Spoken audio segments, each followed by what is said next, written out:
Okay, nice to see everyone. We're going to explore together a fascinating topic this morning, a topic that's very timely, very relevant, halacha l'ma'aseh. Can one fulfill the mitzvah of Megillah reading by listening to the Megillah over Zoom? And this question, as I said, is very relevant, very practical, especially with a global pandemic. When Corona began 2 years ago, it was Erev Purim, if you recall. And at that time already, I had members of my shul congregants who were unable to attend the Megillah reading because the government had just announced that if you had returned from a trip abroad, you had to quarantine for whatever it was then, 7 days, 14 days. This is really as the pandemic really began. And of course, in the days and weeks and months after, this question became even more relevant. What can we do via Zoom? Seems like we're doing everything on Zoom these days. Even today, we're learning together, still today via Zoom. So this question is so relevant. Can we fulfill the mitzvah of Megillah over Zoom? But we'll see this morning, this is not a new question. This question has been asked already decades ago. Poskim dealt with and discussed and debated whether one can fulfill the mitzvah of Megillah, even using a microphone. Let's say there's a large crowd assembled and you want to read the Megillah into a microphone so that everyone could hear. Poskim discussed and debated whether one can fulfill the mitzvah of Megillah by hearing the Megillah through some sort of amplified electronic device like a microphone, like a telephone, we'll see. What about a radio broadcast? Okay, each year, if you are driving home from shul after Megillah reading in shul, you flip on the Israeli radio, you'll find some station that is broadcasting a live reading of Megillah. So can one fulfill the mitzvah of Megillah by listening to a radio broadcast or a television broadcast? And of course, the contemporary question, the question today is via Zoom. But it's really an old question. Okay? And many poskim, as we'll see, compare the mitzvah of reading the Megillah to the mitzvah of Shofar. Okay? We'll see the Mishnah itself seems to make a comparison between the Kol Shofar and the Kol Megillah, the voice or the blast of the Shofar, and the voice of Megillah, meaning Megillah reading. So take a look here at source number 1. This is from the third perek of Masechet Rosh Hashanah, where the Mishnah discusses the types of shofarot that are valid, the types of shofarot that are invalid. And the seventh Mishnah, Mishnah Zion, begins, Hatokel letoch habor. Someone who blasts the shofar, blows the shofar into a pit, o letoch hadut, o letoch hapitam, or into a water cistern, or into some large earthenware vessel. Im kol shofar shama yatsa, v'im kol havara shama lo yatsa. If one hears the sound of the shofar, he's fulfilled his obligation. If one hears an echo, meaning not the original sound, the Mishnah says he has not fulfilled his obligation. Okay? Now the first question is, what is the Mishnah talking about? Why would there be a situation where a person would blow a shofar in a pit or in a water cistern underground or in a cave or into some sort of kli, some sort of large earthenware vessel? I mean, why would someone do such a thing? So, as you all know, unfortunately, there have been many periods in Jewish history where the shofar had to be blown underground, in secret, in a clandestine way. Okay? But what the Mishnah is teaching is that one must hear the sound of the shofar and not an echo of the shofar. Now, how do you know if you're hearing the sound of the shofar or an echo of the shofar, right? It's difficult to know, especially if you know a little bit about sound, and we'll talk a little more about sound this morning. If you know a little bit about sound, I play music, I sing, I play guitar and a few other instruments, so I know a little bit about sound. There's something that we call reflection. The sound bounces off the walls. You don't have to blow a shofar in a pit or in a water cistern to have some reflection, to have the sound bouncing off the walls. You can have that even in a synagogue, right? However, the Gemara here in source number 2 on Daf Chav Zayin clarifies, at least halachically, what is called hearing the shofar and what is called hearing an echo, kol havara. And the Gemara says that if one is inside of the pit, then one is hearing the echo. I'm sorry. No, just the opposite. I'm confused this morning. Here, take a look at the bottom. Hatokel letoch habor letoch hadut amar Rav Huna lo shanu ela lotana haomdim al svat habor. This was only taught in relation to one who is standing at the edge of the pit. In other words, if you're standing at the edge of the pit, then we assume you're hearing the echo. Aval otan omdim babor yatsu. But if you're standing inside of the pit itself, then you have fulfilled the obligation. So what the Gemara is teaching is, or what the Gemara is clarifying is, that when is it called an echo? That's when you're hearing it if you're standing outside of the pit. The sound reflects off the walls of the cave or the pit and then makes its way outside, and so you're hearing an echo and you've not fulfilled your obligation. But if you're there inside together with the Baal Tokeya, together with the one who's blowing the shofar, so then you have fulfilled the obligation. Okay? So similarly, if you're in the synagogue, all right, even if, yes, we know the way sound waves work and the physics of sound, that they do bounce off the walls, but if you're in the same area together with the Baal Tokeya, that's not called hearing an echo. That's called hearing the Kol HaShofar. Okay?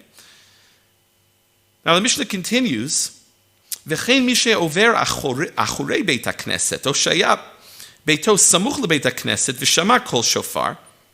If someone is behind the synagogue, you're outside of the synagogue, or your home is next to the synagogue, and you hear the shofar, O Kol Megillah, and this is significant, because here the Mishnah itself makes a comparison with Megillah reading. You hear someone blowing the shofar, you hear someone reading the Megillah. Im kiven libo yatsa. The seif of the Mishnah, the second part, discusses Kavana latzet. You have to have intent to fulfill the obligation. One who fulfills the obligation of whether it's shofar, whether it's Megillah, right?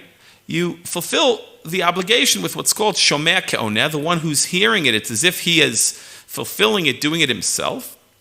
But you have to have intent. The one blowing the shofar or reading the Megillah has to have intent to fulfill the obligations of the listeners, all who are listening. And the one listening has to have the intent to fulfill his or her obligation with the one performing the mitzvah. Okay? So here we're not talking about echo, we're not talking about reflection. We're talking about you're hearing it from the source. The shofar blast is coming out the window of the shul. You're right there. We used to live in our previous apartment in Harnof, right next to the Boston shul, and you could hear from the first minyan there, shofar. You could probably hear Megillah too, maybe. So if you have the intent to fulfill the obligation, okay, you can fulfill the obligation. V'im lav lo yatsa, but if not, no. Okay, you need to have the proper intent.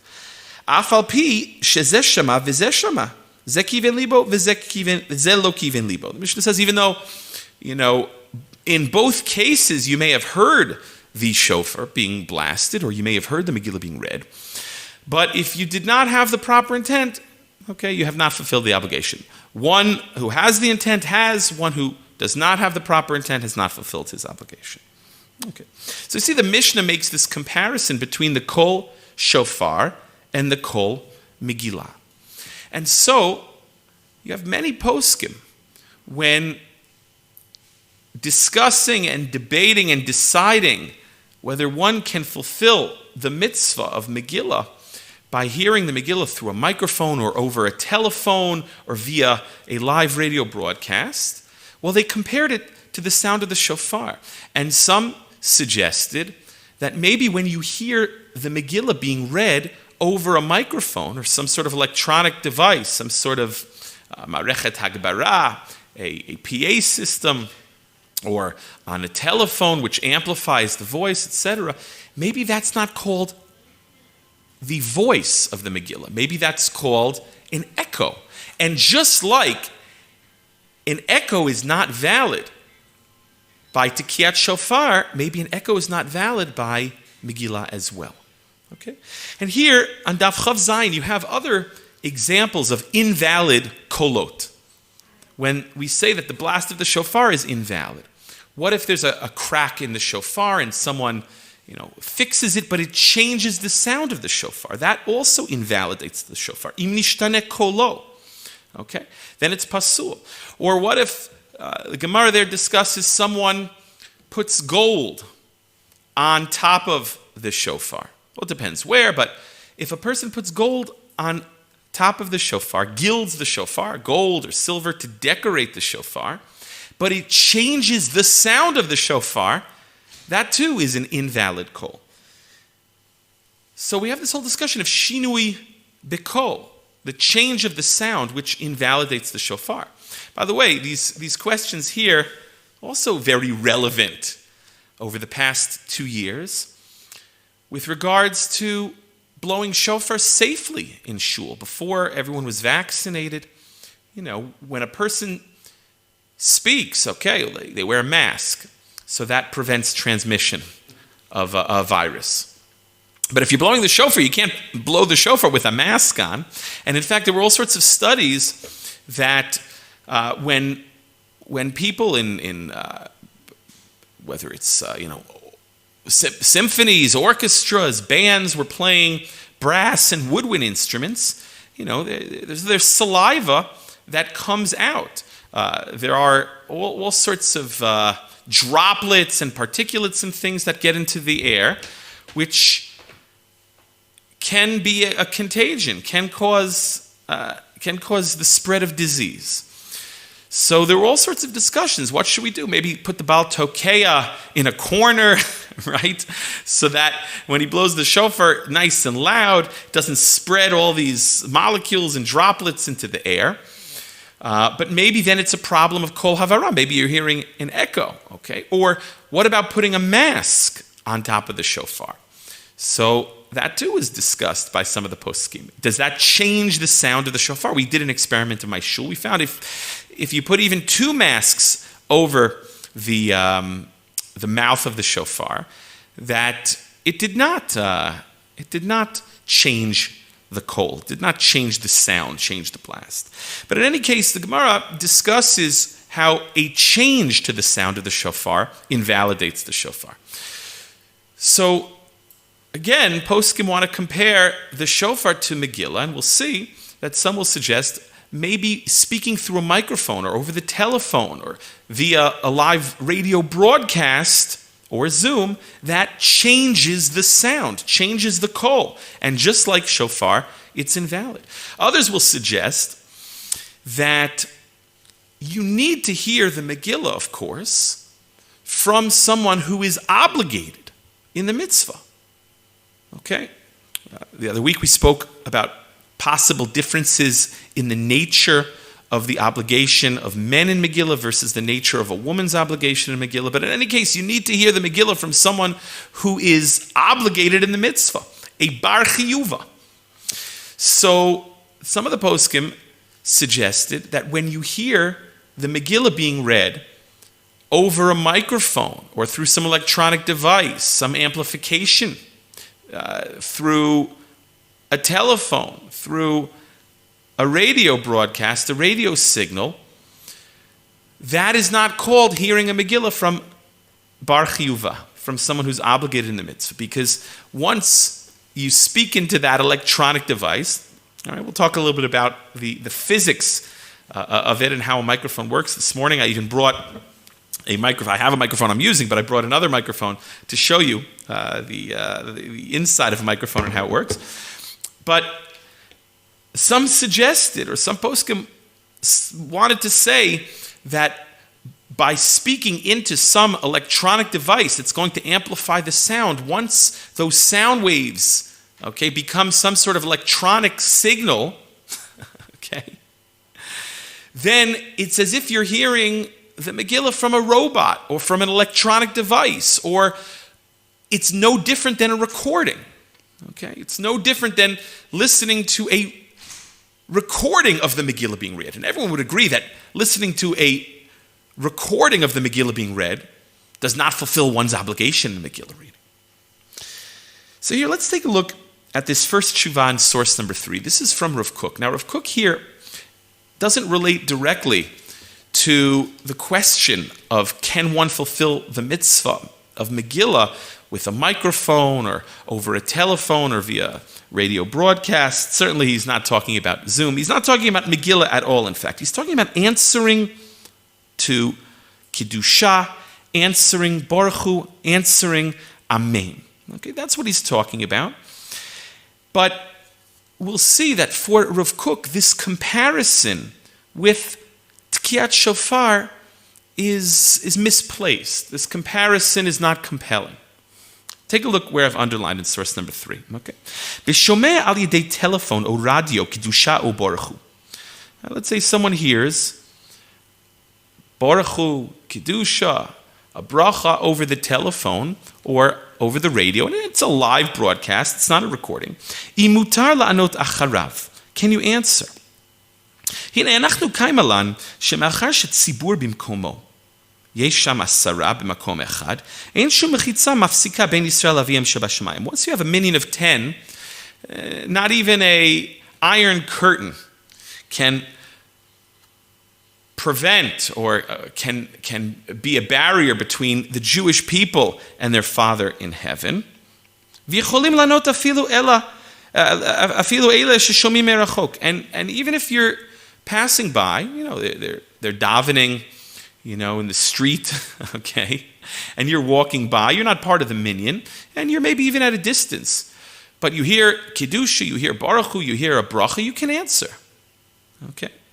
Kamuvuar b'Shulchan Aruch, he cites where the Shulchan Aruch discusses this. V'im navo listapek shema ze nikra kol havara v'lo etzem hakol. Oh, and this is important for our discussion this morning. Rav Kook here in the Chuva and Orach Mishpat, he writes that if you suggest that this is an echo and it's not the etzem hakol, right? In other words, if you want to compare it to this Mishnah in Masechet Rosh Hashanah, which says that hearing an echo from a shofar is invalid, well, he says no, it's not the same thing. Eilanu chiluk zeh ki'im dafka b'shofar. We only make this distinction where? By shofar. By the mitzvah of Tkiyat Shofar. Shesham hikpida Torah al hakol sheyeh kol shofar. There, with regards to the mitzvah of Tkiyat Shofar, the Torah is strict and requires one to hear the kol shofar. Okay? I mean, it's a yom tru'ah, it's a day of blasts. You have to hear the sound of the shofar. And if you hear an echo or the voice of the shofar changes, so it's invalid. But what Rav Kook is saying, but that's a din by shofar. You have to hear the original sound.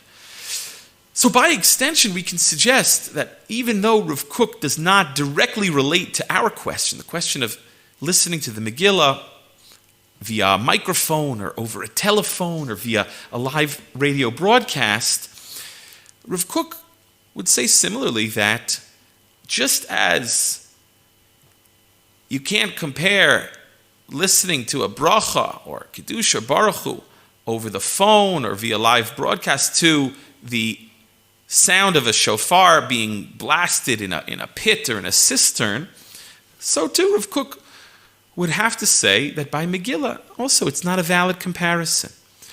Again, Rav Kook writes, Shesham hikpida Torah al hakol sheyeh kol shofar. With regards to Tkiyat Shofar, the Torah requires one to hear the authentic original sound of the shofar. But with regards to Megillah, Rav Kook would say, no, that's a different halacha. Okay. So take a look here at source number 4. This is a tshuva from Ravmosha Feinstein, the Igrot Moshe. This is Orach Chaim Chelik Bet. Most of Ravmosha's tshuvot are dated. This one is not dated. which is unfortunate, but okay, it came out in the second chelek of Orach Chaim, so I don't know, maybe he wrote it in the, maybe in the 60s. So here, Ravmosha, look where I've underlined, is dealing with a question already with regards to Kriyat Megillah. Hine b'davar Kriyat HaMegillah al yidei microphone. Okay, he's talking about listening to Megillah via the microphone. Kashel omar bazeh halacha brura. And as I said, it's unfortunate that the Chuva is not dated. You see that Ravmosha wasn't clear as to the mechanics or the physics of the microphone, how it works. Ki lo nitbarer karui eich nishma al yidei zeh al yidei anashim harui lismoch aleihem. It's not clear to me exactly how it works, how you hear the voice, how the voice is reproduced or how it travels. Okay. And then he, look where I've underlined next, he addresses the rabbi who asks him this question. There was a Rabbi Chaim Dovber Ginsburg who asked him this question. Okay. He writes, Aval masha pshita le, lekvod torato harama, she'en yotzim b'shmi'a al yidei hamikrophon, mitam shehu kemo sheshomea me'eno bar chiyuva. לפי מה דאומרים המומחים בטיבו של מיקרופון, שלא מוציא ממש הקול של אדם המדבר, אלא הד הברה בעלמא. He says, but what is simple to you? כבוד תורתו הרמה, he gives him this appellation. What is simple to you that one cannot fulfill the mitzvah of Megillah through a microphone? Why? Because it's as if you're hearing it from someone who is not obligated in the mitzvah, because you're hearing it from some electronic device, right? And that's what the experts say about the physics of the microphone, that it doesn't really reproduce the voice of the individual. Rather, it's like an echo, okay? It's like an echo. Velo dak votorato bilshono, de'ein shaykh ze lekol havara, shebimatnitnin de Rosh Hashanah dav chav zayin. So he says, well, I'm not going to be so pedantic to get into the language, but you're conflating two different things, Ravmosha says. Number one, there's the issue of kol havara, okay, an echo. And that's what we have in the Mishnah, he writes. But then there's a separate issue of hearing it from someone who is not obligated in the mitzvah. So he says, you're not being so precise. What we have in the Mishnah, it's not shayach, it's not related to this. Sharei hacha nishma kol chazak ubari. Oh. Because what? Because the Mishnah is referring to hearing an echo of the shofar, but in this case, when you hear it from a microphone, it's not an echo. You're not hearing an echo of the sound. Instead, the microphone makes the voice louder. It's a loud and healthy voice. In other words, don't compare it to the Mishnah in Rosh Hashanah. Ach kavanat kvod Torah Torah hi she'omrim shenishma kol acher shenivra mikolo. But what you really intend to mean is that when a person's speaking into a microphone or reading the Megillah into a microphone, it's reproducing the voice. It's as if it's another voice. It's a voice from someone else, or it's some other type of voice. It's not a human voice. V'lachein shech dimyono nishma milav bar chiyuva. And therefore, maybe it is related to this concern of hearing the Megillah from someone who is not obligated in the Megillah. In other words, you're hearing an electronic reproduction of the voice as opposed to the voice. And that, you could suggest, is maybe relevant to the discussion. But the issue of an echo, that's not related whatsoever to this issue of hearing the Megillah from someone who's not obligated in the Megillah himself. And now here Ravmosha admits, again, says, personally, I'm in doubt. I have my doubts. I have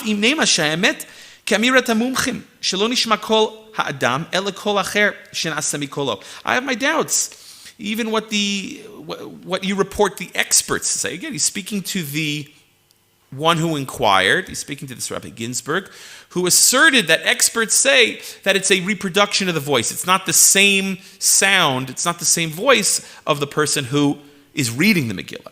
So Ravmosha expresses his doubts. He says, I have my doubts whether that is correct or not. That what you say in the name of these experts, that one is not hearing the voice of a human being, rather it's some other voice that's made from his voice. Mitam shekiven she'al kol panim rak kishu koreh nishma hakol. Right? Because what happens? It's not yesh me'ayin. It's not coming from nowhere. Ravmosha writes that when is the voice reproduced? It's only reproduced when the person is speaking into the microphone. Right? When the person's reading the Megillah into the microphone. So yesh lahachshiv zeh kishmiat kolo mamash. You could say that this is considered to be, we could consider this to be, even though it's via a microphone, but it's being produced by a human being. It's not a robot that's producing the sound. The human being is producing the sound. The sound is being carried via the microphone, but the human being is producing the sound. So he says that you could consider that to be Shmiat kolo mamash. It's as if it's the person's voice. It's mamash the person's voice. Deharei kol zeh shenishma osek kolo mamash. He's making. It's not yesh me'ayin. He's speaking into the microphone. It's just carrying his voice. Okay. Uminayin lanu etzem koach hashmiya echu sheulai hu gam ken beofen zeh shenivra eze davar ba'avir umagia la'ozno. Okay? Now he raises a very important point, and it's very compelling. How does sound travel in general? Right? Some poskim will raise the issue of a delay. Okay? So, how does sound travel? Well, sound is a wave. Okay? It's a type of energy. It's a form of energy. And it travels through the air. You have these sound waves that travel and then are picked up by a person's ear. We'll talk in a few moments about the physics of a microphone or the mechanics of a microphone and how it works. But you could suggest that just as a microphone takes one's voice and transmits it, okay, sends the waves over to some sort of amplifier, so too when a person speaks, their voice travels. And if you want to say the problem is that maybe there's a little delay in a microphone or a telephone, certainly we've experienced delays and hiccups with Zoom if you've got a poor internet connection or if you've got 6 kids at home all trying to get into Zoom class at the same time during lockdown. But is it any different, Ravmosha asks, than the human voice and how sound waves travel? Okay. וכן מסתבר לפי מה שאומרים חכמי הטבע שהכל יש לו הילוך עד האוזן וגם יש קצת שיהוי זמן בהילוכו. He says, yeah, it would seem to be similar to what the physicists, the chachmei hateva, the scientists say about how sound travels to one's ear, and it takes some time. And maybe there's even a slight delay. You have light that travels at a certain speed and sound that travels at a certain speed. And if you've ever been to a big concert in a big amphitheater where they've got like a big screen, sometimes the visual doesn't exactly match up with the sound because the speed of light is faster than the speed of sound. So you're actually seeing the lips of the performer, right, move just a split second before you hear that word come out. Okay? But what Moshe is saying is it's still called live. It's still a live performance, if you will. Okay? ומכל מקום נחשב שהוא קול הדם. לכן אפשר שגם הקול שנעשה במיקרופון בעת שמדבר ששומעים אותו, הוא נחשב קולו ממש, וכן היותר מסתבר.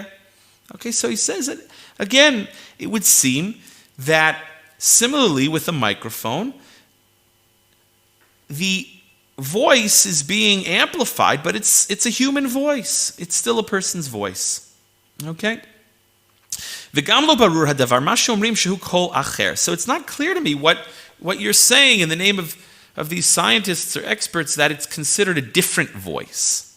Okay, why? Just because you're amplifying the voice, the waves are traveling through some sort of electronic device, so that changes the voice. It's a different voice. Umitam ze efshar en limchot biyad elu sherotzim likro hamigillah al yedei mikrofon mitzad halacha.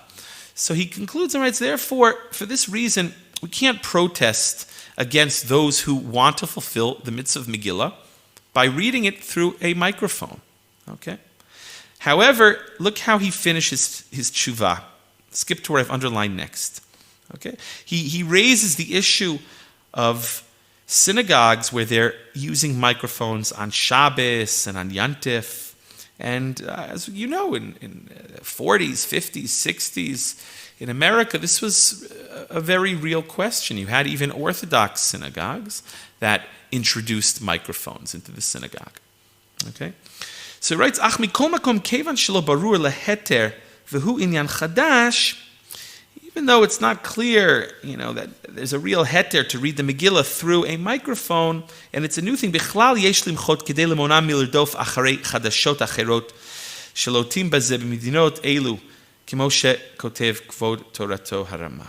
Okay, so he ends off by saying better not to use the microphones. Why? Because it's going to lead to, not mixed dancing, but it could lead, it can encourage this movement, this movement which Ravmosha is dealing with at a time when they were introducing microphones into even Orthodox synagogues in America. Okay? And we don't have the letter of this Rabbi Ginsburg, but it's possible that Rabbi Ginsburg addressed that as well. But what Ravmosha writes, at least concerning reading the Megillah via microphone, he makes a few important points. He writes that really mitzad halacha mi'ikar hadin, it should be permissible. Why? While he has his doubts, he's not really convinced that speaking into a microphone, even though the sound waves they go through some sort of electromagnetic induction, they are converted into some sort of electrical signal that then comes out a speaker on the other end, he doesn't consider that to be a different voice. He doesn't consider that to be listening to the Megillah from a robot or someone that's not a bar chiyuva. Okay, how does the voice get there? The Megillah is being read in real time. It just amplifies the voice, writes Rav Moshe. Okay, and he says that in his mind he's not so clear, but it doesn't seem that it would be any different than the way voice travels through the air, even without a microphone, till it reaches one's ear. And then here in source number 5, Ravmosha has a similar tshuva. This already is Chelek Dalet in the Orach Chaim, comes out later. And here he's dealing with listening to Havdalah on the telephone for Nebuchadnezzar, a woman who's has been hospitalized. And, there's a whole discussion as to the nature of a woman's obligation in the mitzvah of Havdalah. So here in Nebuch, we don't have to read it together. It's a short tshuva, but he also, even at that late date, again, we don't know when this tshuva is written. It doesn't have a date on it, but this is obviously a little bit later. It was published in the 4th chelek of the Igrot Moshe Orach Chaim. But ultimately, he expresses his doubts, but nevertheless allows for a woman who's been hospitalized to listen to Havdalah over the telephone and to fulfill the mitzvah that way. Okay? But again, he hesitates and writes it's in a case where there are no other options. But you see from the tshuva that we just saw together in source number 4, Rav Moshe believed that a microphone or the telephone or some sort of electronic device, listening to the Megillah maybe via a live radio broadcast, it wouldn't really impede one from fulfilling the mitzvah of Mikra Megillah that way. Because, again, it's being read in real time. It's a human voice, even though the voice is being amplified. It's not considered like you're hearing the voice of a robot. That's not a bar chiyuva. It's not compared or not comparable, according to Rav Moshe, to a recording. But we'll see some other opinions here in source number 6. This is a tshuva from Rav Avad Yosef, where he's asked, "Hashomeh mikra Megillah beveit hakneset mipi shel tzibor hakoret Megillah beramkol." What about hearing the Megillah, again, via microphone, a sound system in a Beit Knesset. You're hearing it live. You're standing there or sitting there in the shul, but it's being read into a microphone. Ha'im yotzei de chovat mikra Megillah. Can one fulfill the mitzvah of Megillah that way? And he also here in this Chuva touches on listening to the Megillah via live radio broadcast. And this has major implications for our discussion this morning. What about listening to the Megillah via Zoom? Okay. So take a look where I've underlined. First, he cites a Chuva from the Minchat El-Azar, the Munkatcher, the Admor Munkach, very important posek. His Aman b'shelu Teshuvot Minchat El-Azar Chelek Bet, Dan b'mi sheshomea derech hatelefon, kol shofar b'Rosh Hashanah, u'mikra Megillah b'Purim. Okay?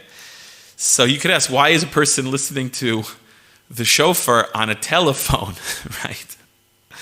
Okay? Well, so obviously, this is extenuating circumstances. He was asked if a person, I guess maybe a person lives somewhere where there's absolutely no way he can fulfill the mitzvah of shofar. Maybe the person doesn't have access to a shofar, cannot blow the shofar for himself. And obviously, he's not calling into the shul Rosh Hashanah morning, but maybe he leaves the telephone off the hook, right? He calls in before Rosh Hashanah. It's kind of a strange scenario. Or what about Mikra Megillah on Purim via telephone? Okay. Im yotzei de chovato v'katav. Yes, he's asked if he can fulfill the obligation. Now, when he wrote, "Shnireh pashut shel gabei tikiyat shofar lo yatsa," shezeh domer lema sheshaninu hatokeh letoch habor o letoch hadu. What we saw, he says, concerning listening to shofar via telephone, obviously, it doesn't work. It's compared to the Mishnah that we began with. It's like someone who hears the shofar from a pit or underground in a cave. You're hearing the echo. Okay? If you hear an echo, you're not yotzei. Similarly, if you hear shofar via telephone. Im kol shofar shama yatsa, v'im kol havara shama lo yatsa. As the Mishnah said, as we saw, if you hear the sound of the shofar, you have fulfilled the obligation. If you hear an echo, you have not. V'chein kan sha'kol she'al yidei ha'telefon darko latzeit kishehu me'urav, v'lo kikolo shel ish hamidaber mamash. Says when you hear something on the telephone, it's mixed up, right? It's not a human voice. It's mixed up with what? It's being reproduced electronically. The sound waves are converted into whatever it is, electronic impulses, currents. I'm not an electrician or a physicist, but an electrical engineer. That's the word I was looking for. Ubevadai shegam kol shofar mu'rav yishtaneh kiderech havarat telephone. Certainly, the sound of the shofar is going to get mixed up and is going to change over the telephone. You're going to hear an echo. Lefichach lo yatsa. Therefore, you're not yotzei. Aval inyan Megillah. But concerning Megillah, chakarti bechol tzdadim shekatav harav shoel velo matzati kidei le'asor. The Munkatcher writes that with regards to hearing Megillah over the phone, I have done my research, and I haven't found any reason to aser it, to forbid it. Shebemet b'Megillah lo nifsak kolo shel hakoreh im nitaveh behavarat hatelefon b'shmi'a b'richuk makom. Ad kan. So he says, yeah, in truth, it doesn't passel the voice or the sound of the Megillah, right? Even if you've got something mixed up into it. What does he mean? Im nitaveh.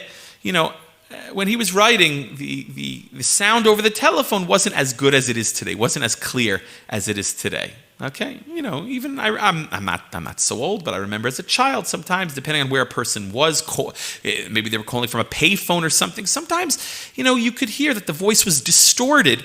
But for the Munkatcher, he doesn't believe that would affect or invalidate Megillah over the phone.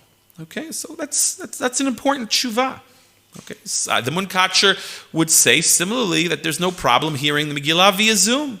Vagon Rabbi Yosef Engel b'Sefer Gilyonei Hashas dan b'davar shmiat shofar mikra Megillah al yidei hatelefon shenitchadesh mikarov v'katav. Same question. What about hearing shofar or Megillah on the telephone? And he wrote u'bizichronai sheraiti b'sifrei hamechkarim hativim. Okay, he saw in these science books, science texts, she'en hakol shel medaber im chavero hu habala ozen hashomea, ela kol medaber mar'id chelek ha'avir hasamuch lepiv, v'chelek zeh lismoch alav.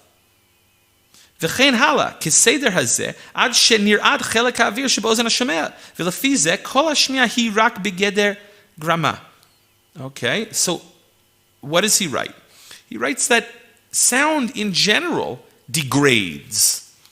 You know, how do sound waves work? Well, they travel through the air, okay, until they get to the listener, to the ear of the listener, and they can degrade. You don't hear someone as well if they are far away, obviously. And so there would be no difference by a telephone. Okay? Okay?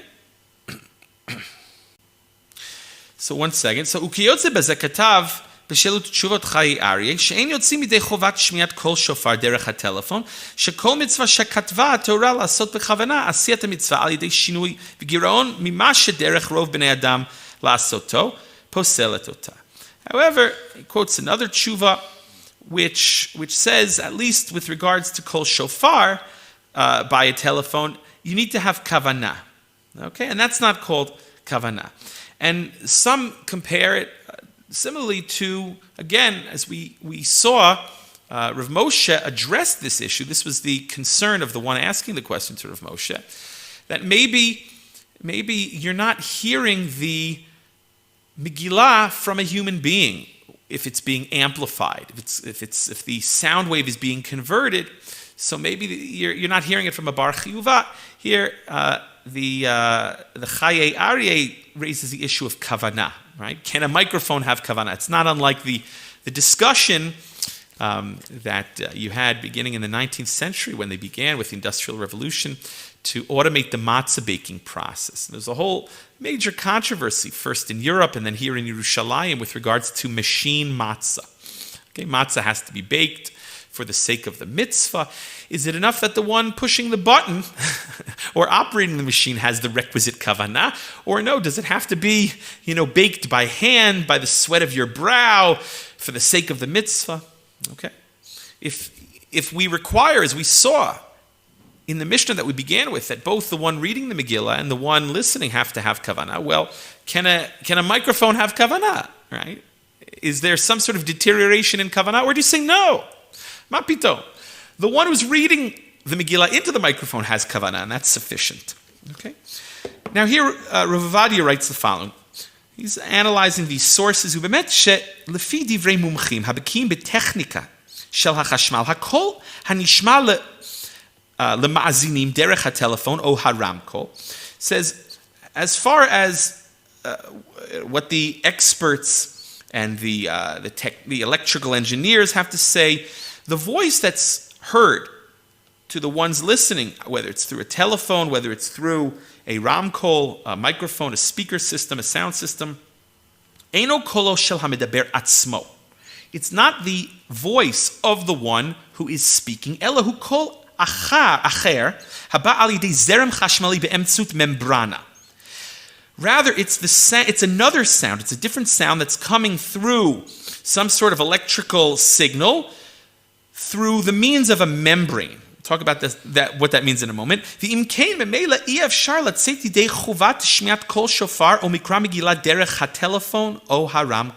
Therefore, Rav Ovadia writes, and he's going to return to this a number of times, one may not fulfill the mitzvah of shofar or Megillah through a microphone because it's a different voice. It's not a human voice. You're not hearing it from a bar chiyuva. Again, that's the issue that was raised by the one who asked Ravmosha. Now, what does he mean by membrana, membrane? And what does he mean? Well, so that is the nikudata machloket. Okay? Are you hearing the Megillah from the one who's reading the Megillah?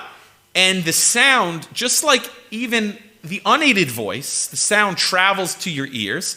So now it's just taking a slightly different path. It's traveling through a microphone, whether that's part of a sound system or the microphone in a telephone receiver or the microphone in a computer that's transmitting it via Zoom on the internet. Okay? Or no, or once you speak into a microphone, it's no longer considered a human voice, and you're not hearing it from someone who is a bar chiyuva. Now, he touches on how a microphone works, so I brought a microphone to show you. This is a standard microphone. There are different types of microphones.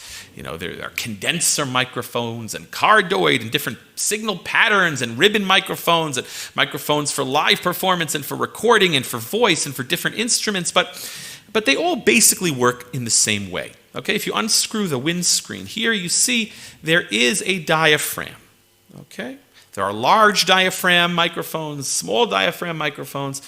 They all have their own applications, but there's a diaphragm. He's calling this a membrane.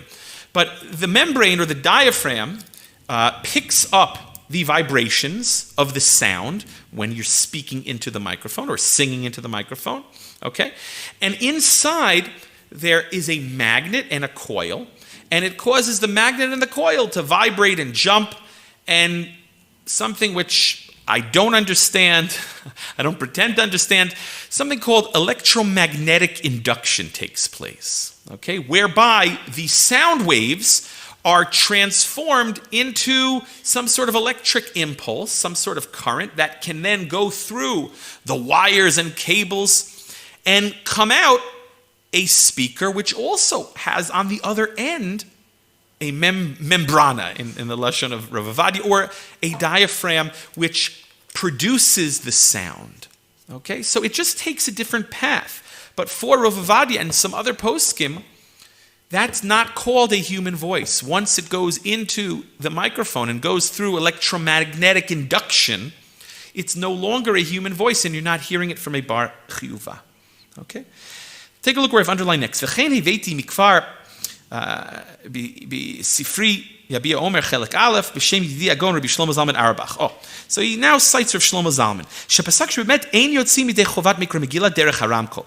Rav Shlomo Zalman Auerbach also paskined you cannot fulfill the mitzvah of Megillah through a microphone. Me'atam amur, for this very reason. Sha'kol hanishma derech haramkol eino kol ha'adam hamidaber. Because hearing Megillah from a microphone, you're not hearing it from a human being. Ela kol haniklat al yidei zerem chashmali be'emtzut membrana u'memela ein kan shmiat mikra Megillah me'adam bar chiyuva. Ayin sham. Again, he says, you're hearing it, it's a reproduction of a sound through some electrical impulse, through the use of this membrane, this diaphragm, this microphone, and it's not considered hearing Megillah from a bar chiyuva, one who is obligated in the mitzvah. Look where I've underlined next. Okay? And he says, after I saw a Chuva of Ravmosha, right?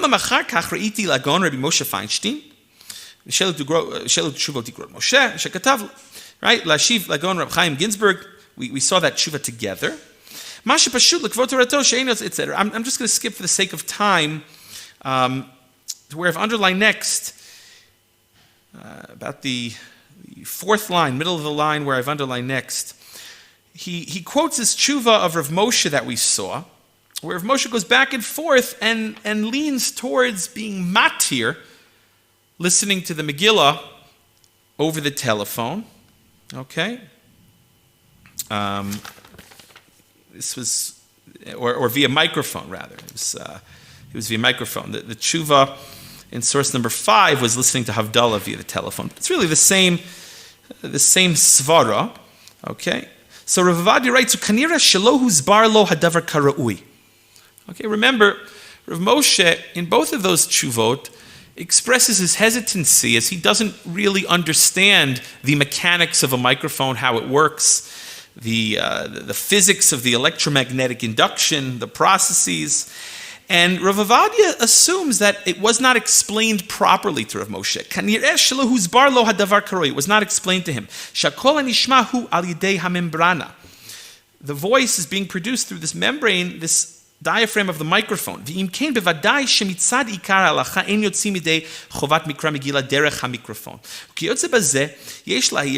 so he says that he takes issue with Rav Moshe, disagrees with Rav Moshe, who leans towards the side of heter here and wants to be matir it. And he says, obviously, he didn't truly understand the physics of it.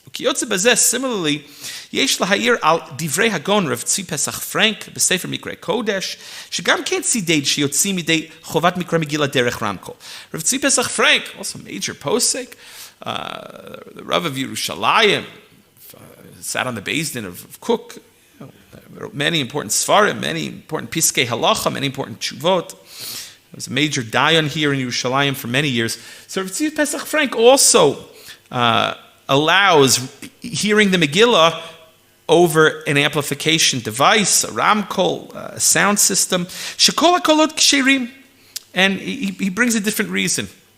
The Gemara there in Rosh Hashanah discusses, what if you've got like a voice of the shofar, the sound of the shofar that's kind of hoarse. Sometimes you've got a Baal Tokea, they say that the Satan got in the shofar. The sound or the blast doesn't come out clearly. So the Gemara gives examples. If it's a hoarse sound or it's not such a clear sound, but nevertheless, the Gemara says that kol hakolot ksherim, right? So long as it's a valid shofar and a valid blast, it's valid, even if it's not such a clear sound or a crisp sound. Ela shetzarich shiyu nishmayim mipi bar chiyuva velo dami l'shofar she'im yesh bo tarovet kol acher pasul. And Rav Tzvi Pesach Frank says that, when maybe by shofar on a telephone or on a microphone would be bad because you have to hear the sound of the shofar, but it can't be mixed up with anything else, as we saw. It can't be changed. But Megillah is different. That same point was made by the Munkatcher, the Minchat Elazar, as we began with in this Chuva of Rav Ovadia. And then he continues, Uberati Didi Agon Rabbi Yosef Cohen Shlita Sham. In the note of Rav Yosef Cohen there to Rav Tzvi Pesach Frank's Mikrei Kodesh, Katav, he wrote, She'al pi divrei Hagon HaMechaber, nisteru divrei HaMa'arim al HaMashmi'im Mikra Megillah al Yidei Ramkol, o telephone, mishum shekol nishmat darkam eno kol hadam ela kol acher mitave mikolo v'dome letaklit shel gramophone. In a footnote there, he writes that Rav Tzvi Pesach Frank doesn't deal with the concern that other poskim raise, that when the voice is being reproduced on a microphone, maybe you're not hearing a human voice, but rather it's compared to a recording. A gramophone, right? Remember gramophones? Remember records? That's what he's saying, a record, like an LP. Okay. Right, gramophone. Okay, take a look at where I've underlined next, turn the page. Okay. And he writes, now he quotes Rav Shlomo Zalman's work on electricity. Now, Rav Shlomo Zalman Auerbach consulted with electrical engineers before writing his work on electricity and how we are to relate to electricity on Shabbat. And he writes, She'achar shebi'er b'tuv tam v'dat she'i afshar letzeit yidei chovat mikra Megillah derech microphone, telephone v'ramkol, me'atam ha'amur. After he explains very clearly why it's impossible to fulfill the mitzvah of Megillah reading through a microphone, through the telephone, through some sort of amplification device, me'atam amur, for the reasons we stated. Katav be'ara, it's written there in a footnote, okay? Achar shenidpas ma'amar zen nizdamen li lidaber im maran agon bal chazon ish zatzal. After Rav Shlomo Zalman Auerbach wrote this and assered listening to the Megillah over the telephone or via microphone or amplification system, he had the opportunity to talk about this with the Chazon Ish, the revered Chazon Ish. The Amarli, and he said to me, Sheledato enze pashut kol kach. The Chazon Ish said that according to him, listening to the Megillah via a microphone or a telephone, not so clear cut. V'itachen shemikivan shakol hanishma notzar al yidei hakoreh. He says, number one, since the sound, yes, it's being amplified via a microphone, a sound system over the telephone, but since the sound is being produced by a person in real time, a human voice, v'gam hakol nishma miyad kiderech hamidabrim, and the voice is being heard immediately. Okay, maybe over the telephone or Zoom, you could say maybe there's a slight delay, but it's in real time. Even a radio broadcast, there may be a slight delay, but it's in real time. It's a live broadcast. According to the Chazon Ish, it's considered like you're hearing it from the one who's reading the Megillah in real time. Similarly by shofar. שמה שאמרו עם כל הברה שמע לא יצא, הוא מפני שדרך כל הברה להישמע קצת זמן לאחר כל האדם, מה שאין כן בטלפון ורמקול.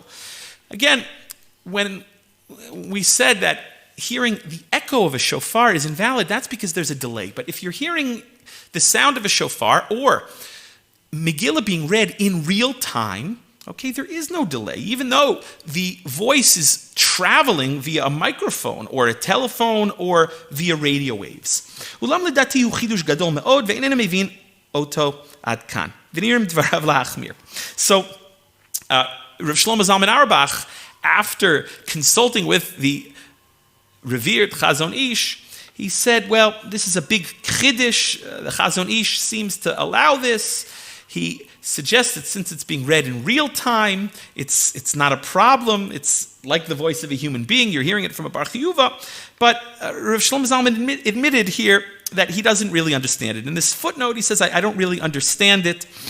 And then Rav Ovadia adds that from his conclusion, you see, from the conclusion of Rav Shlomo Zalman Auerbach, you see that it's proper to be machmir. V'nirim dvarav lahachmir. It would appear that that is ultimately Rav Shlomo Zalman Auerbach's conclusion, that one should be machmir. At the very end of this tshuva, and we'll end with this, Rav Ovadia writes, "B'sikum in some hashomim mikra Megillah derech haramkol v'chen derech haradio b'shidur yashir." If one hears the Megillah via a sound system, a microphone, okay, or a telephone, or via the radio, a live radio broadcast, einam yotzim midei chovat mitzvah mikra Megillah. According to Rav Ovadia, you have not fulfilled the mitzvah of Megillah. Ulam yoshim samuch el hashilach tzibur hakoret Megillah derech ramkol shaf biladai ramkol hayu shomim hetev et kriyat Megillah mipi hashilach tzibur yotzim midei chovatam. But again, if you're sitting near the Shaliach Tzibur, even though he's using a microphone, which for Rav Ovadia invalidates the Megillah reading. You cannot fulfill the mitzvah hearing it through a microphone. But if you're sitting close enough to the Shaliach Tzibur, the way you hear it come out from his mouth, then that's acceptable. But you see, Rav Ovadia cites all of these different opinions, many of which say that one may not fulfill the mitzvah of Megillah reading through a microphone, via a live radio broadcast, or over the telephone, and by extension, in answer to our question, those very same poskim would say that one cannot fulfill the mitzvah of Mikra Megillah via Zoom. However, there are poskim that allow it, because again, is it any different than the way sound travels when you speak unaided without a microphone? Sound travels in waves, okay? Whether those waves are traveling through the air or whether those waves are being converted into some sort of electrical impulse and coming out the other end of a speaker. So most poskim are machmir. However, there is what to rely on. Certainly, if a person cannot make it to Megillah reading because they are in bidud, they are in quarantine, they are chas v'shalom sick, when there is a seger, a lockdown, obviously in those cases there is what to rely on. Many poskim, even before this question of corona and the pandemic, many poskim allow, for instance, a soldier that's on duty that cannot come to hear the Megillah being read either at his base or in shul to listen to the Megillah being read on the radio. Each year there are live broadcasts on Israeli radio, and ideally to follow along with a real Megillah. If a person has a valid kosher Megillah, that is ideal. If a person cannot make it to shul and has to listen to the Megillah either over the telephone or via live radio broadcast or streaming on Zoom, so ideally then a person should follow along with the reader and read along with a kosher Megillah. Okay, have a wonderful day, a great week. Be well. We'll see you all, Mir Tzashem, next Wednesday.